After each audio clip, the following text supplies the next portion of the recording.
¿Cómo están? Bienvenidas, bienvenidos a un nuevo capítulo con Ojo Clínico, este espacio que hacemos semana a semana, todos los jueves, como siempre, acompañándoles para entregarles información, ¿cierto?, en torno a la pandemia y también a otros temas de salud. Jueves, día de estreno, vamos a estar hablando sobre la viruela del mono, ¿cierto?, esta enfermedad que ha encendido las alertas, las alarmas a nivel mundial, casos en Europa, casos también en Estados Unidos y también en Argentina, ¿cierto? Se confirmó ya dos casos, ¿no? En este país, en el país trasandino, ¿cierto? Y que también eso preocupa porque eso significa que ya la enfermedad está en la región. Hay planes de contingencia también anunciados por las autoridades de salud.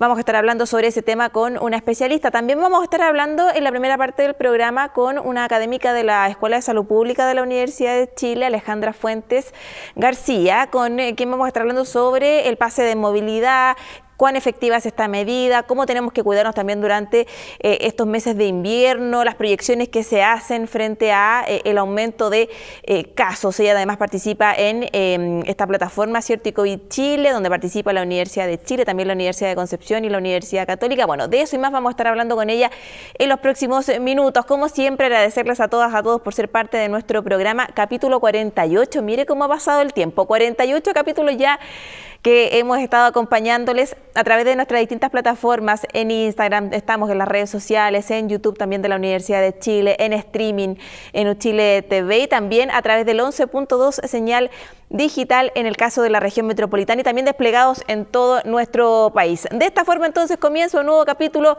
con Ojo Clínico.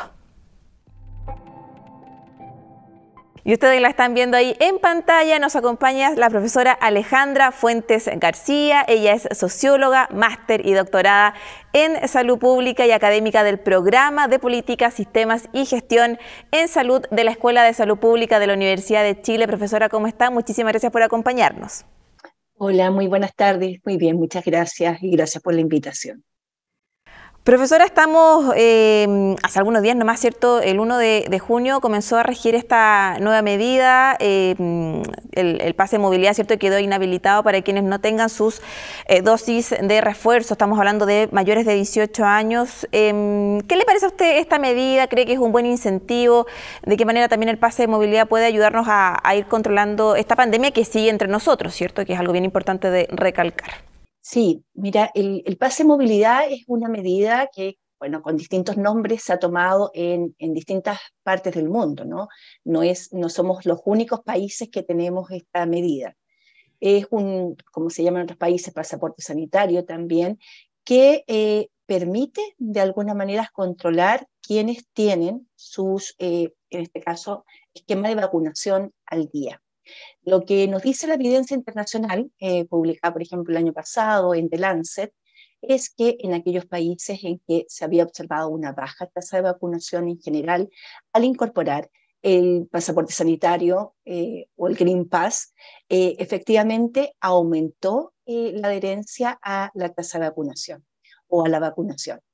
Eso quiere decir que efectivamente es una medida que en términos generales se ha demostrado que efectivamente puede aumentar, es una medida efectiva para aumentar la tasa de vacunación.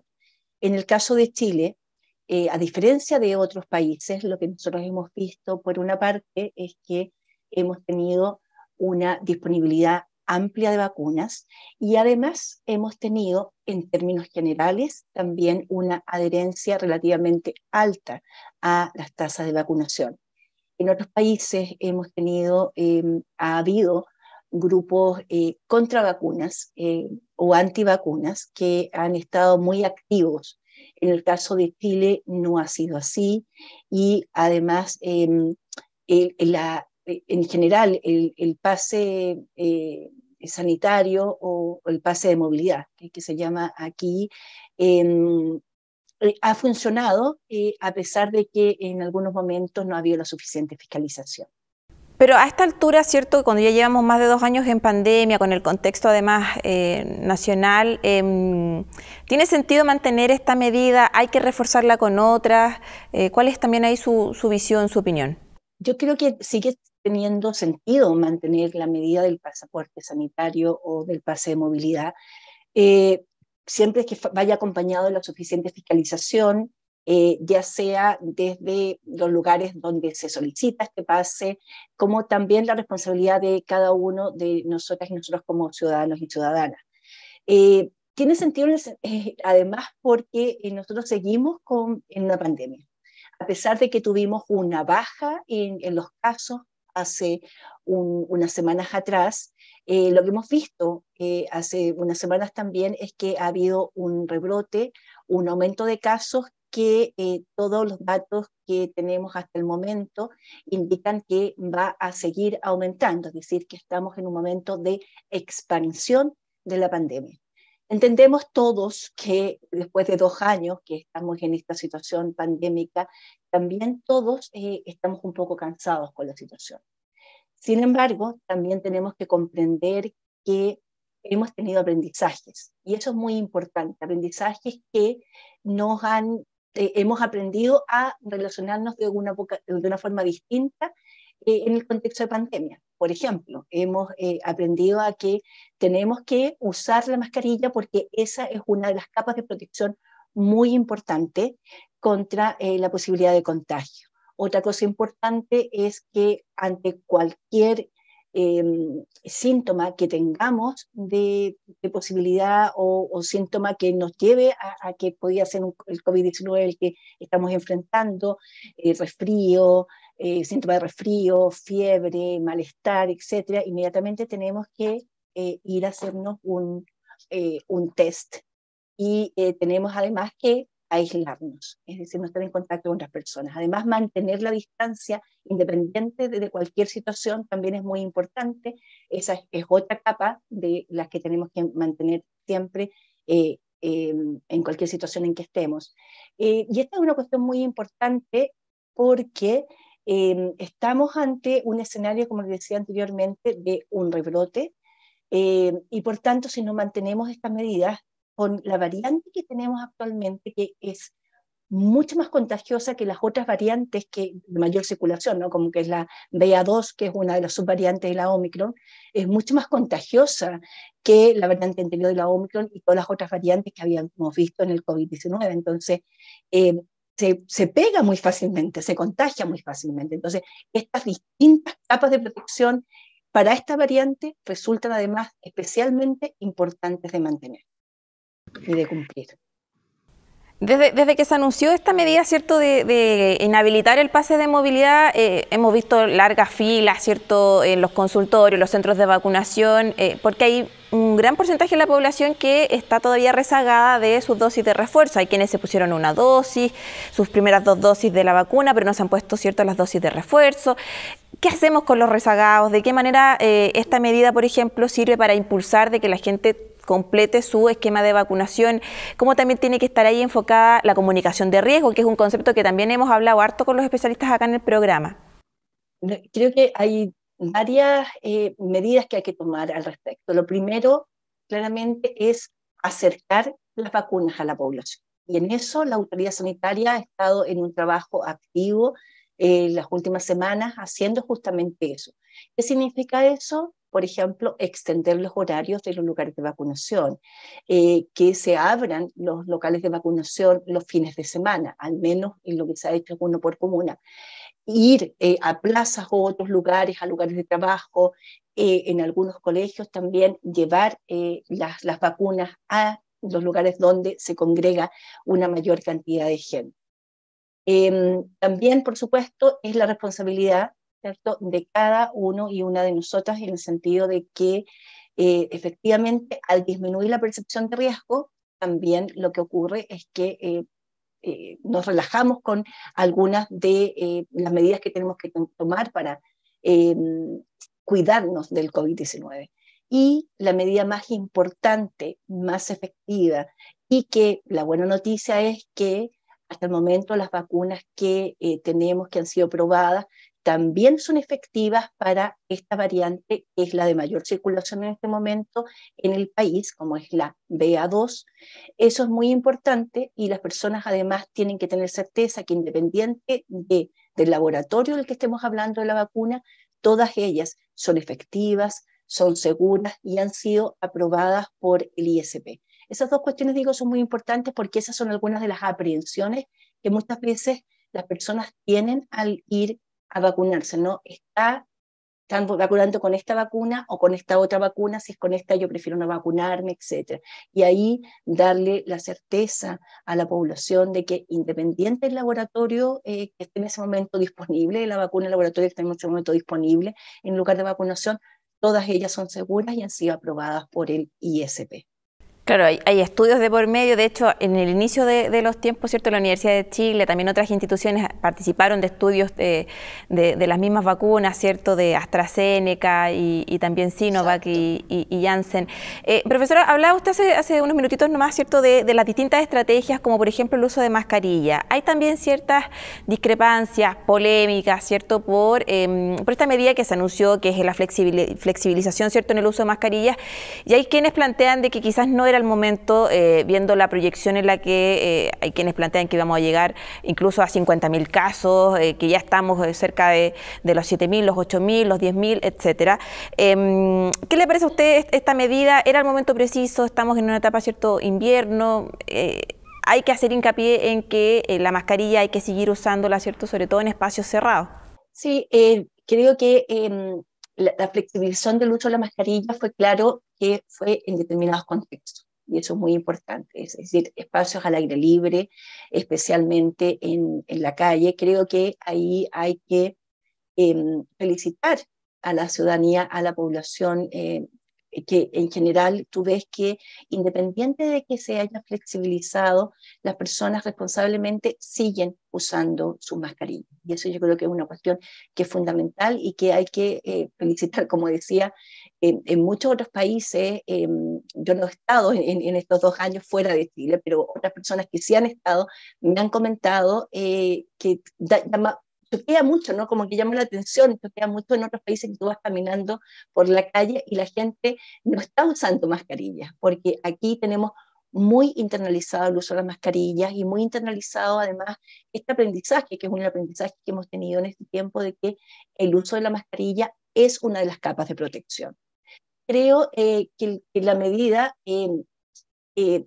fue una medida que en ese momento se dijo acotadamente, se flexibiliza en estos contextos, ya que había mucha gente que, por ejemplo, para salir a hacer actividad física al aire libre, de todas maneras tenía que usar obligatoriamente la mascarilla, o andando en bicicleta tenía que usar obligatoriamente la mascarilla, y eso evidentemente imposibilita también el desarrollo y la necesaria ventilación y respiración que tienes que tener al hacer, por ejemplo, una actividad física un poco más demandante. Entonces, en ese contexto, creo que fue una buena medida la flexibilización del uso de la mascarilla. Sin embargo, creo que hay que seguir reforzando, como lo dije en una entrevista que di en ese momento, que no podemos salir de nuestra casa sin la mascarilla. La mascarilla tiene que andar siempre con nosotras y nosotros, o sea, la cantidad que tengas que cambiarte durante el día, puesto que durante el día sí o sí lo vas a tener que usar en algún momento. El punto es que vas a tener que sacártela y ponértela. A mí, la verdad es que decirlo aquí, me la pongo, ahora estoy en mi casa sola, por eso no estoy con mascarilla, ¿no? Pero me la pongo y muchas veces se me olvida que la tengo puesta y la sigo teniendo puesta. Entonces, creo que en ese sentido es mejor el que sobre al que falte en el uso de la mascarilla. Es decir, mejor usarla siempre y sobre todo con esta nueva variante que tenemos, como te decía, que es especialmente contagiosa. Es una capa de protección muy, muy importante. Así es muy importante, y siempre andar con alguna mascarilla de repuesto, ¿cierto? Porque hay que también cambiarla si es que se moja, ¿cierto? O si ya cumplió obviamente la cantidad de tiempo. O si se rompen los elásticos. Que también puede pasar. Claro que sí. Bueno, decirle a quienes nos están viendo hasta ahora que nosotros también estamos sin mascarilla, porque obviamente estamos en uno de los salones de la universidad, ¿cierto? Donde también se cumplen todas las características, ¿cierto?, para poder estar sin mascarilla. No estamos solitos aquí en esta grabación.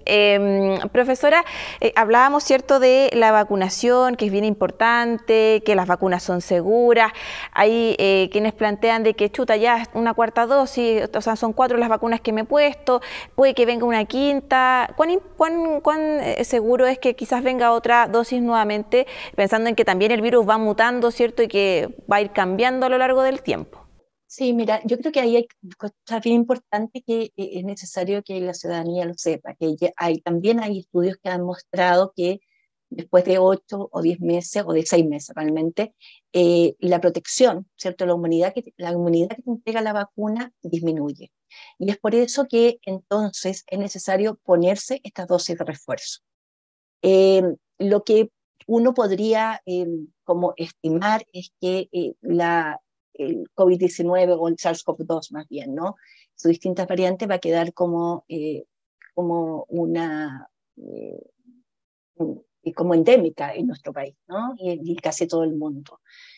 Hasta que podamos eliminarla, ¿no? Como se ha hecho con otros virus a nivel mundial. Pero en este caso, por ejemplo, el virus de la viruela. Pero en este caso, todavía la tenemos aquí y lo más probable es que vaya seguir teniendo dosis de refuerzo, considerando esto que estoy diciendo, que ya los estudios han demostrado que disminuye la inmunidad después de cierto tiempo y por tanto las posibilidades no solamente de contagiarse, sino sobre todo de enfermarse y tener síntomas más graves que puedan llevar, por ejemplo, a la hospitalización, como ocurrió con las primeras variantes, ¿no? En un principio, recuerda que la enfermedad, es decir, el COVID-19 provocaba síntomas muy graves. Eso lo que se espera es que con las nuevas variantes, si es que aparecen otras variantes, y especialmente ahora con la que tenemos circulando, son menos graves los síntomas, pero de todas maneras la inmunización disminuye después de los 6 meses. También se planteaba que quizás hacerlo por grupos acotados, quizás la población de riesgo, que es un poco la estrategia que se ha usado hasta ahora, pero quizás ir avanzando en estas nuevas dosis con algo más acotado. ¿Le parece que podría también ser quizás una opción?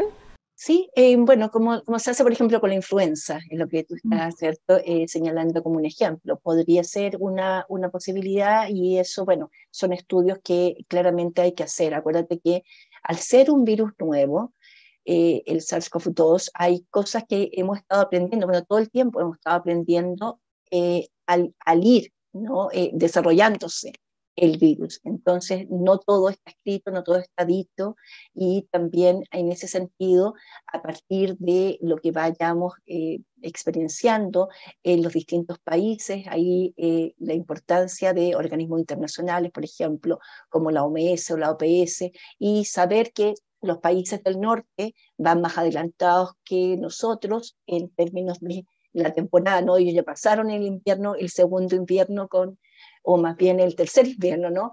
Con el virus, ya nos muestra qué es lo que nosotros podemos esperar en este invierno nuestro. Es decir, que efectivamente el virus aumenta en su circulación, pero que además de aumentar la circulación del SARS-CoV-2 en la población, también aumenta la circulación de otros virus. Entonces, eso es lo que en este momento tenemos que poner el mayor énfasis.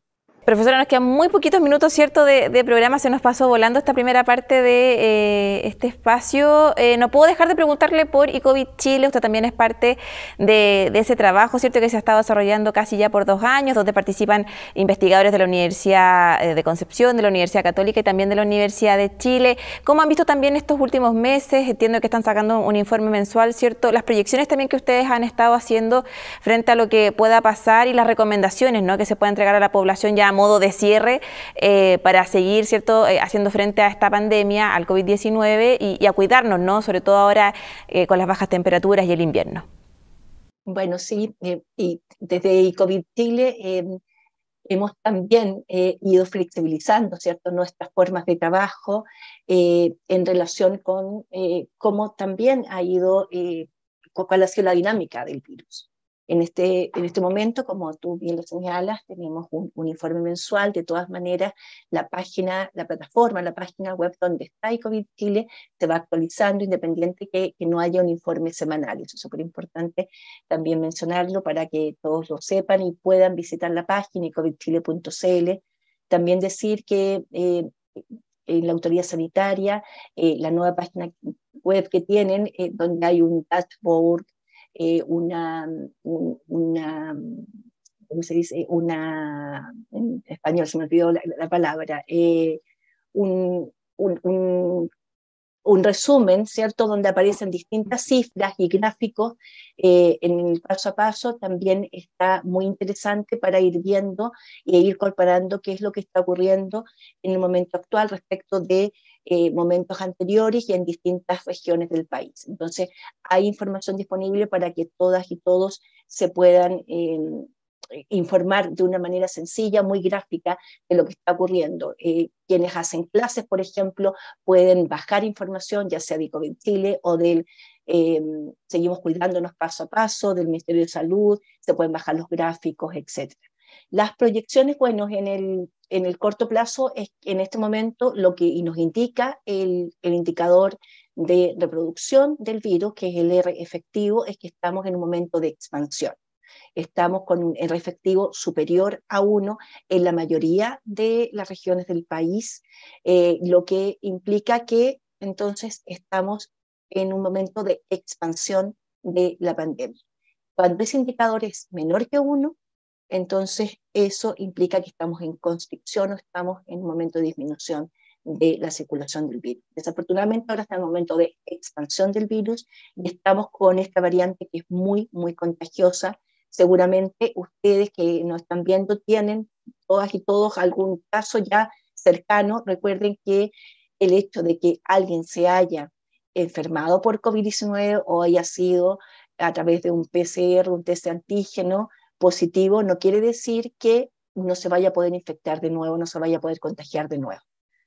Aquí, en un caso personal, en este momento tengo a mi hijo menor con COVID positivo a través de un test antígeno, con síntomas leves, afortunadamente. Son 3 casos en su curso, entonces cuando hay más de 3 casos, 3 y más casos que en un curso en el colegio, significa que todo ese curso se va a aislamiento.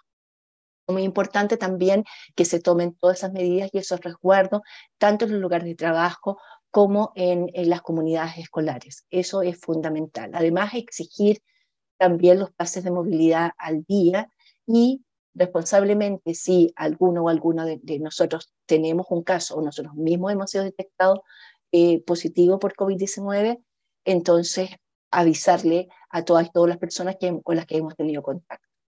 Así es, hay que seguir cuidándose, ¿cierto? Tomar todas las medidas para poder, ¿cierto?, salir bien de esta situación. Profesora, le queremos agradecer por estos minutitos, que esté todo bien también ahí con su hijo, ¿cierto? Que nos acabáis de contar que siga todo leve. Ay, así espero, Maritza. Y se los cuento porque además nosotros todos aquí en casa nos contagiamos en marzo del año pasado, cuando todavía no estábamos vacunados. Ahí él fue casi asintomático y en este momento está teniendo un poco más de síntomas. Pero todavía va como un resfriado, pero ese tipo de síntomas. Que así se mantenga. Profesora, muchísimas gracias por estos minutitos, que le vaya muy bien. Muchísimas gracias, María, a ustedes y a todo el equipo del programa. Y después de esa interesante entrevista, los quiero invitar a todas, a todos, a que revisemos un material bien interesante. Se trata de un tratamiento innovador que está enfocado en niñas, en niños con capacidades diferentes. Esto lo está organizando, llevando a cabo la Escuela de Odontología de la Universidad de Chile y es la canoterapia. En la siguiente nota vamos a ver de qué se trata, cómo ha sido este trabajo, ¿cierto? ¿Qué es justamente la canoterapia y cuáles son sus alcances, los beneficios para nuestros niños y niñas? Revisemos el siguiente material. Vamos con perrito. Ya, Niki, empezamos. Bien, bien. ¿Te langueteó? Vaya. Despacito. Ayúdenle con la pechera. La canoterapia es una terapia asistida por animales y en este caso son perritos que están entrenados específicamente como perro de terapia. La atención con canoterapia requiere de un técnico entrenador del perrito que se enfoca en el perrito de terapia, que aquí está trabajando, ¿sí? Es un terapeuta más el perrito. Y a él se añade un terapeuta, que en este caso seríamos nosotros como odontólogos. De esa manera se forma un equipo y este equipo de trabajo tiene que facilitar la atención clínica del paciente y su entorno familiar. Y hay un momento previo de juego, que pueden ser 1 minuto a 5 minutos, Y en ese momento de juego, el paciente ya comienza a desensibilizarse frente a una atención clínica que en el caso de la odontología suele ser hostil o tener un imaginario colectivo no agradable, ¿sí? A la gente no elige felizmente ir al dentista, ¿sí? Entonces esto es un intento de que sí sea algo más agradable y más fácil. Después de ese momento de juego, en que es una preparación para ingresar al box clínico, se acompaña con el perrito al sillón dental, suben ambos al sillón dental, el perrito puede estar encima del paciente, en los pies, a un costado, en una silla, va a depender caso a caso de cómo el paciente se siente más cómodo. En el caso que vimos ahora, el perrito era chiquitito, porque también hay perritos más grandes, y el perrito se sube encima del abdomen o sobre las piernas del paciente, nunca más arriba del pecho, porque puede invadir el espacio clínico de atención odontológica. Ya. Santi, te vamos a poner algo. Eso hace cuando la... ¿Quieres uno? Bueno, estos perritos en realidad son formados desde cachorros y tienen un entrenamiento para ser perritos de terapia. No cualquier perro puede ser perro de terapia. Principalmente son perros que tú sabes que no van a reaccionar mal ante estos estímulos. Están súper socializados y si te das cuenta, ninguno le tiene miedo a los ruidos del dentista, ¿cierto? Ahora también nosotros hacemos que el trabajo de los perros sea agradable.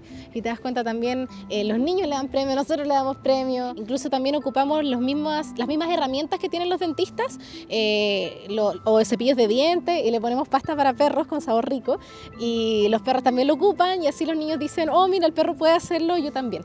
Entonces un poco facilitan la pega, los niños lo pasan mejor y los dentistas pueden hacer mejor su trabajo. Le toca Sol. Ya Santi, ahora te toca a ti de nuevo. Que procedimientos clínicos que son invasivos en un área muy sensorial como es la boca, sobre todo en pacientes que tienen alguna alteración sensorial, alguna discapacidad o alguna condición sistémica que les complica la respuesta física o emocional, este perrito les facilita que puedan adaptarse a una atención clínica convencional. ¿Por qué esto es tan importante? Porque si no lo logramos en una atención clínica convencional, la única alternativa es un pabellón de anestesia general, donde el paciente se duerme. Y ahí se logra el tratamiento, pero el paciente no aprende nada. En cambio, de esta manera, el paciente logra un aprendizaje cognitivo, emocional, físico, social. Entonces se mejoran las herramientas de cada persona frente a un procedimiento clínico. Entonces yo lo veo desde un punto de vista de la equidad social. Esto ayuda a darle la misma alternativa que cualquiera del público puede tener a un paciente en situación de discapacidad. De poder incorporar la canoterapia a la atención o a los servicios, a las prestaciones que nosotros damos acá en la clínica.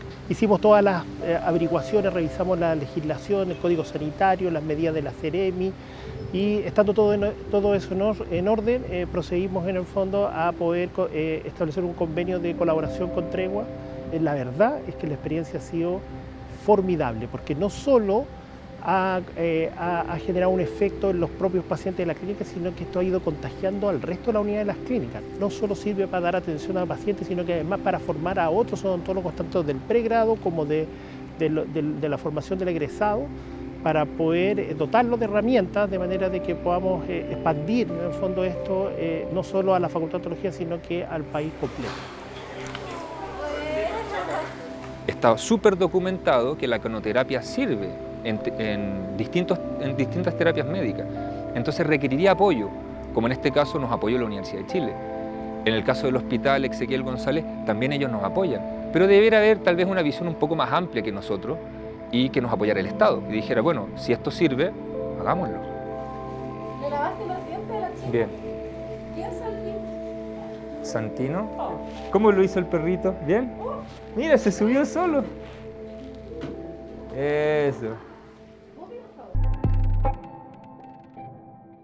Bien bonito, ¿ve? Lo que se está haciendo ahí en la Escuela de Odontología de la Universidad de Chile. Ahí los animalitos también, ¿cierto?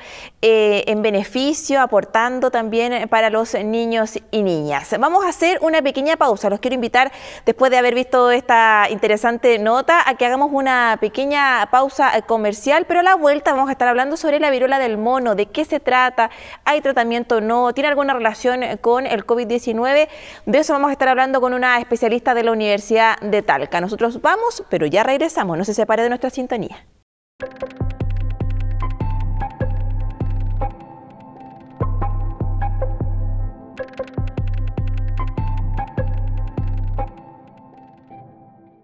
Y estamos de vuelta en nuestro capítulo número 48. Yo les dije, era una pausa cortita, ¿cierto? Para seguir de vuelta con nuestro programa Con Ojo Clínico. Ahora es el turno de Francisco Contreras, que nos preparó y nos introduce en el tema de nuestra siguiente entrevista, que tiene que ver con la famosa y conocida, ¿cierto?, viruela del mono, esta enfermedad que apareció en Europa, en Estados Unidos, llegaron también algunos casos a Latinoamérica. Bueno, pero todo ese detalle de qué se trata y un poquito más de información nos la entrega a esta hora Francisco Contreras.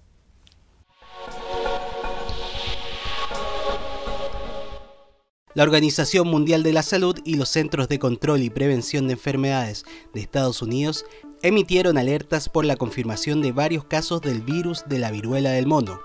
Los primeros casos fueron reportados en Reino Unido, pero también se han notificado en Canadá, Francia, Italia, Portugal, España, Suecia y Estados Unidos. Hace pocos días se confirmó el primer caso en Argentina. Los expertos estiman que el riesgo de infección es mayor en niños y en viajeros. Existe una vacuna para la prevención de la viruela del mono que está aprobada para uso en humanos. También la vacuna tradicional contra la viruela, la única enfermedad erradicada en el mundo, brinda protección. El problema es que ninguna de ellas está disponible y que la población mundial menor de 50 años ya no están protegidos por los programas anteriores de vacunación contra la viruela.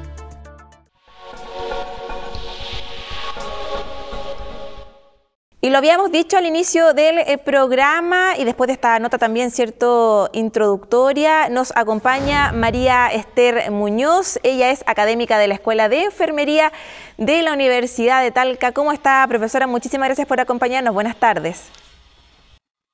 Hola, buenas tardes. Bien por acá y gracias a ustedes por la invitación.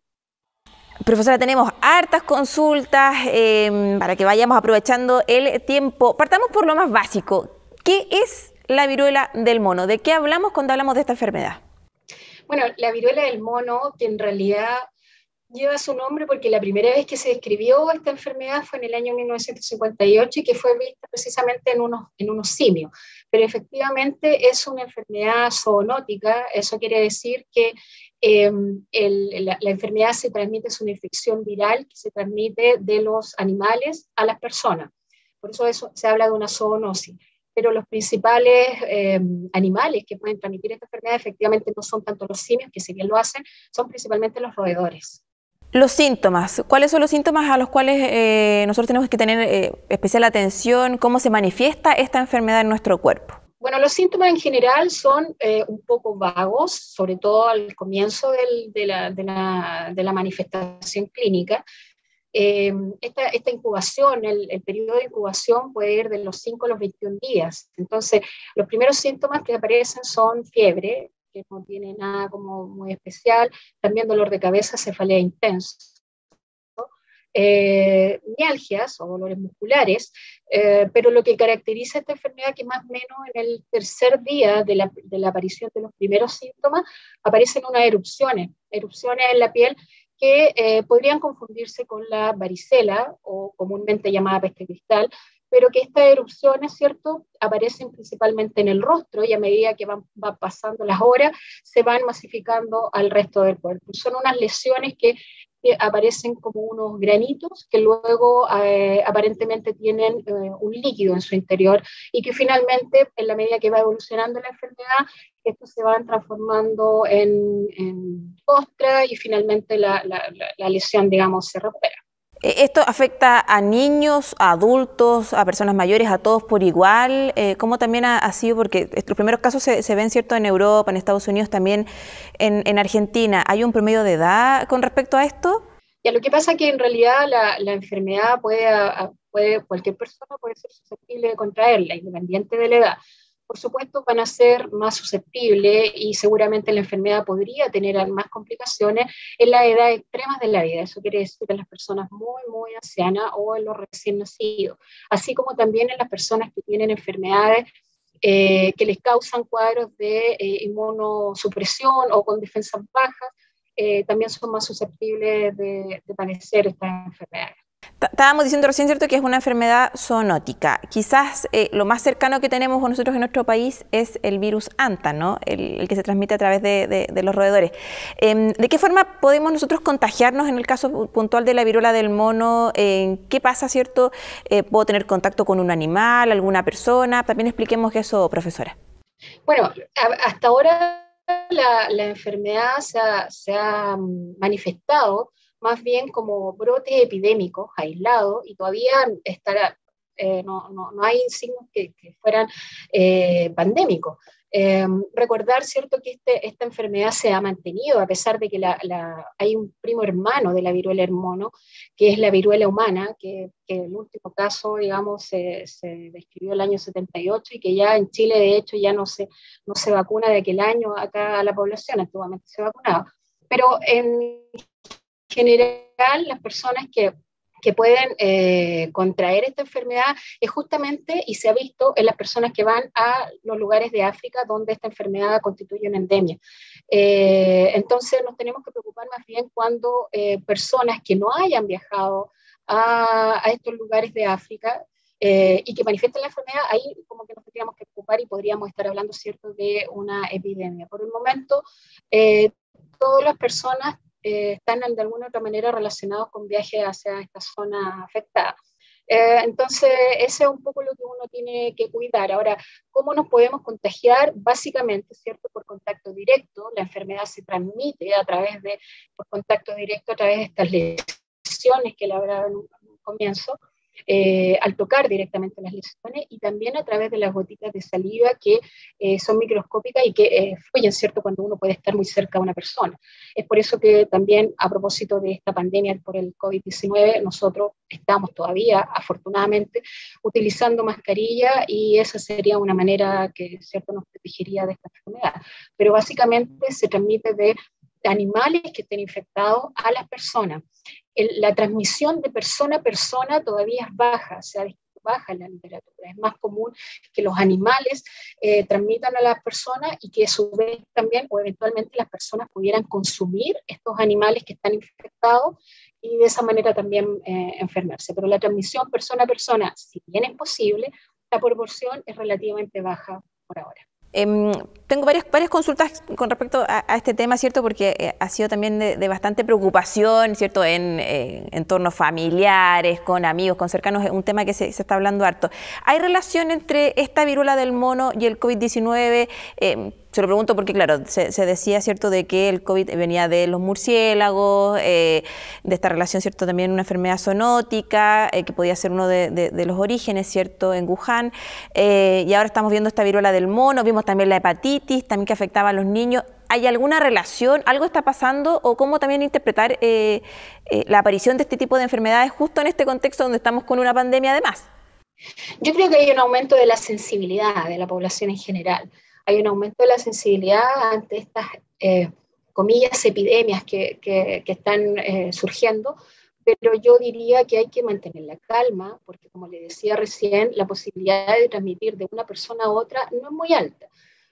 Manteniendo las medidas de prevención que son y que nos sirven para el COVID-19, ¿cierto? Mantener el distanciamiento físico a más de 1 metro de distancia, un frecuente lavado de manos y estar atento a lo mejor a los signos o los síntomas que uno pudiera presentar para dar un aviso, digamos, oportuno a la autoridad sanitaria. Eso podría ayudar, ¿cierto?, a evitar que esta enfermedad se transmita y genere finalmente una epidemia. Por el momento no dejan de ser casos que, si bien es cierto, la OMS está muy pendiente de esto y nuestro país, por supuesto, no está ajeno. A través del Ministerio de Salud, de Vigila, todos los centros están, digamos, alerta en el caso que aparezca cualquier persona, digamos, que consulte por algo similar. El sistema está funcionando en ese sentido y afortunadamente nuestro país tiene un sistema epidemiológico que es muy bueno, que funciona y que ha resultado y que de hecho es reconocido a nivel mundial. Así que por ese lado yo estaría relativamente tranquila hasta ahora.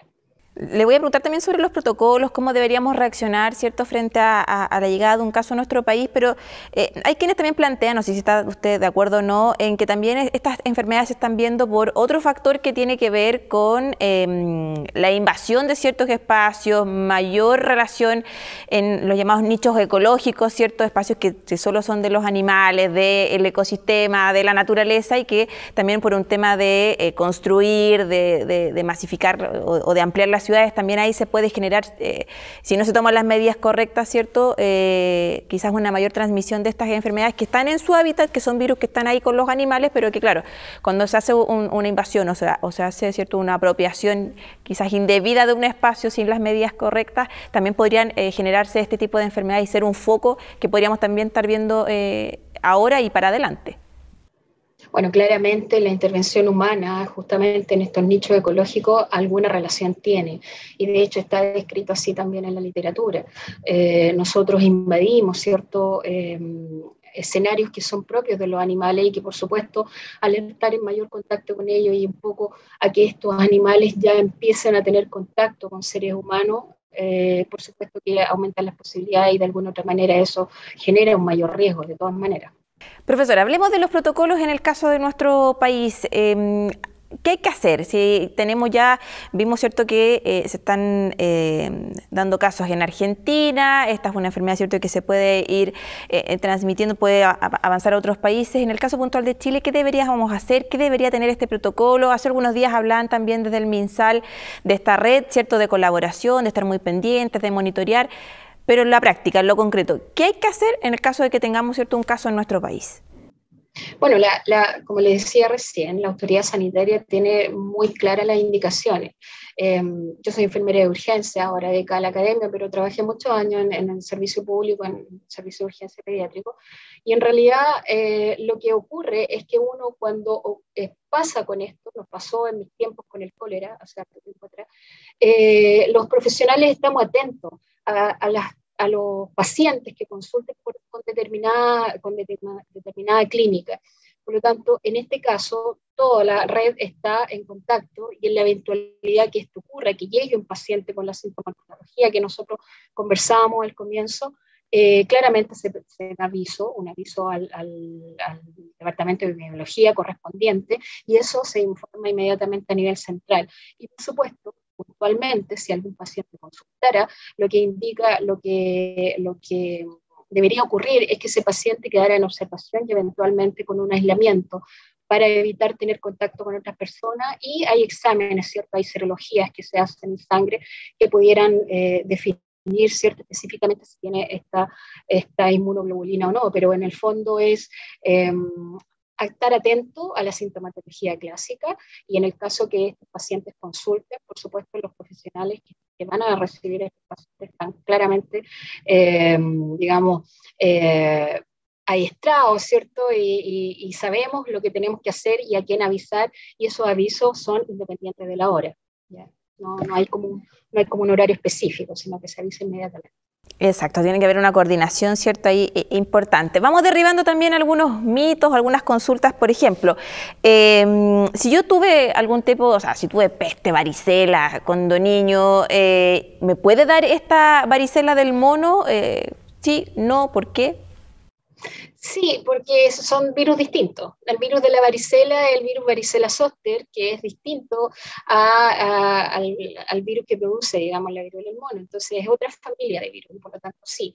Ahora, ¿quiénes seguramente no les pudiera dar? A aquellas personas que son más añosas y que eventualmente alcanzaron a recibir la vacuna de la varicela que se administraba acá en Chile. Pero eso son los menos, digamos. Entonces, si uno piensa, todos estamos relativamente expuestos a poder contraer, sí, efectivamente, este virus. ¿Secuelas? ¿Puedo tener secuelas con esta varicela? Sí, se han descrito algunas secuelas que son que pudieran tener un componente visual, porque lamentablemente, bueno, igual que el virus de la varicela, digamos, las lesiones, estas erupciones de la piel, también se presentan en mucosa.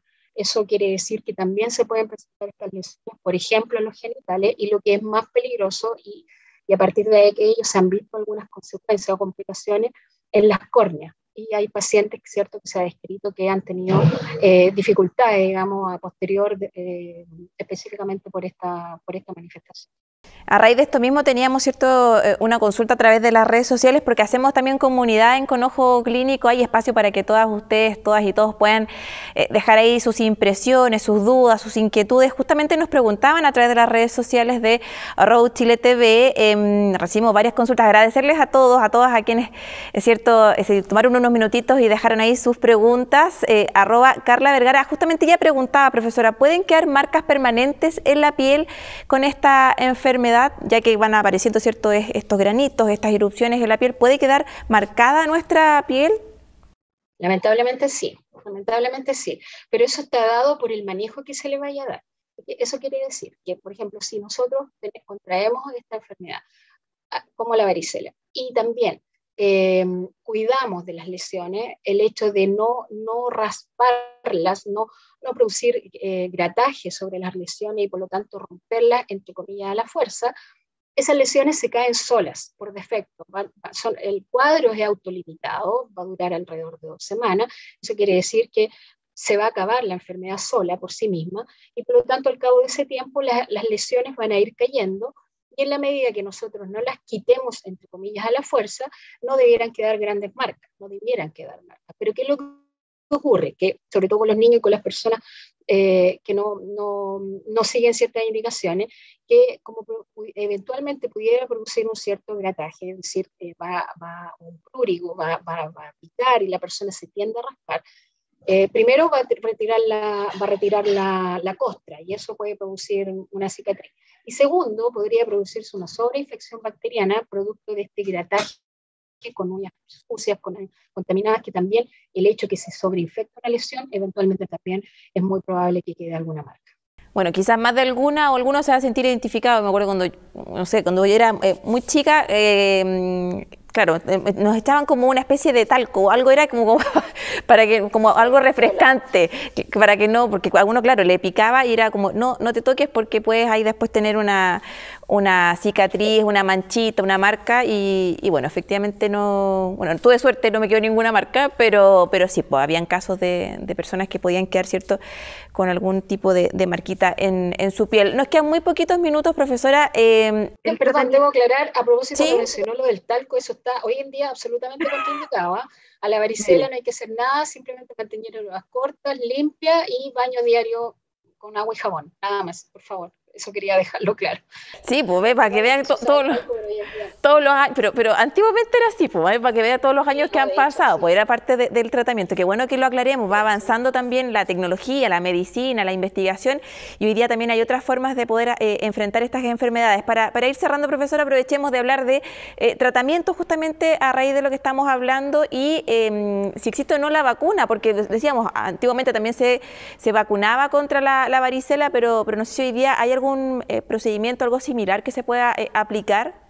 Por ahora, a nivel masivo, solamente medidas generales de un cuadro viral, ¿ya? Y eso es hidratación, mantener una hidratación adecuada, manejo de la fiebre, en el caso que ésta se presente, ya sea nuevamente con hidratación y con algún antipirético de uso frecuente, digamos.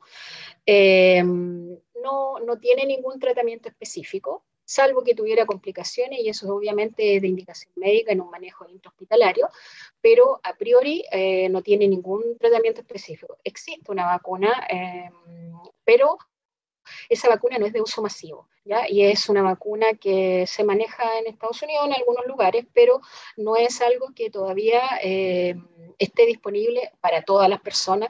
Además tiene un tremendo alto costo, ¿ya? Y eso, bueno, dentro de las cosas que obviamente seguramente está viendo la OMS es justamente el poder tener a lo mejor y plantear de acuerdo a los casos, porque le insisto, todavía esto no es pandemia, de acuerdo a los casos y a cómo se vaya presentando esta viruela del mono, seguramente la vacuna está dentro de las posibilidades que la OMS está buscando.